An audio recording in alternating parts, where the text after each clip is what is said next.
Hello' guys, আজি ভাত খাব লৈছোঁ। এইফালে ব্ৰইলাৰ অলপ আছিলে কালি, আৰু এইফালে আছে অলপ মিছা মাছ 4টা, আৰু এইটো হ'ল মিছা মাছ চাটনি।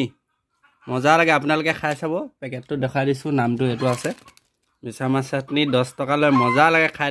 এবাৰ টেষ্ট কৰি চাব।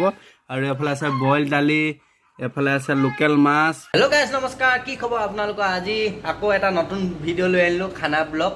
ঘৰত খানা আমি কেনেকুৱা খাওঁ, কি বনাই খাওঁ, সেইবিলাক দেখাওঁ। আপোনালোকে ভিডিঅ'টো চাব।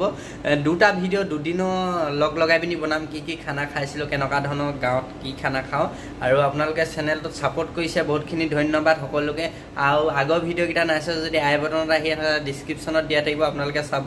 খানা ব্লগৰ চেনেল এইটো বনাইছোঁ। আপোনালোকক ক'বালৈ গ'লে খানা খালে আপোনালোকক দেখাম, আপোনালোকে গৈও খাব পাৰিব, টেষ্ট কৰিব। আহিব আপোনালোকে আমাৰ ঘৰতো খাবলৈ। আজি ভিডিঅ'টো চাওক আপোনালোকে। আৰু এয়া হ'ল আমাৰ ঘৰৰ খানা, দেখিছে। হোটেলতো মছলা জাতীয় খাওঁ, ঘৰত কি বনাইছে এফালে ৰান্ধনীয়ে ক'ব। এইটো কি হয় চব্জি? এইখিনি হৈছে জাতিলাও, দাইল আৰু বিলাহী।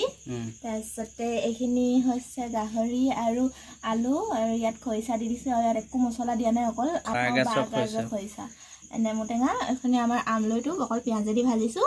আৰু ভাত আমাৰ ঘৰৰ খেতি চাউলৰ ভাত। আৰু এইখিনি হৈ আছে কণী, হাঁহৰ কণী আছে আৰু ফাৰ্মৰ কণীও আছে। সেয়াই আৰু আজিলৈ। এইফালে মই লৈছোঁ, এইফালে গৰম পানী।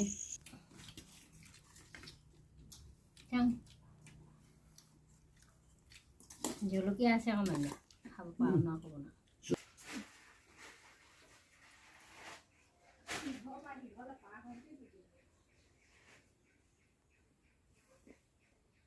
আকৌ যায়